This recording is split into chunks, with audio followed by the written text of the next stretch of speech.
High court entire police స్టేషన్ని suspend చేసింది. ఎందుకు? High court entire police స్టేషన్ని suspend చేయడానికి కారణం, అక్కడున్న పోలీసులందరూ కలిపి ఒక అక్యూజ్ని పట్టుకోవడానికి వెళ్ళారు. అక్కడ అక్యూజ్డ్ దొరకకపోగా వాళ్ళ వైఫ్ని, ఒక చిన్న బాబునో పాపనో, వాళ్ళిద్దరిని మార్నింగ్ 4:15 AM పోలీస్ స్టేషన్కి పట్టుకొచ్చారు.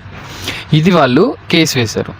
అక్కడ కేసు విన్న జడ్జి ఏం చేశాడంటే, వాళ్ళ వైఫ్ అక్యూజ్డ్ కూడా కాదు, ప్రైమ్ అక్యూజ్డ్ కూడా కాదు, మీరు ఏ కారణంతో ఒక ఫండమెంటల్ రైట్స్ కూడా తెలుసుకోకుండా, ఫీమేల్ గార్డ్స్ లేకుండా ఒక వైఫ్, ఒక అమ్మాయిని, వాళ్ళ పాపని ఎలా తీసుకొస్తారు పోలీస్ స్టేషన్కి?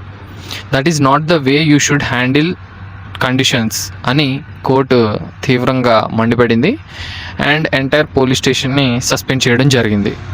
దీన్ని ఆన్లైన్లో చూసిన వాళ్ళందరూ మెచ్చుకుంటున్నారనమాట.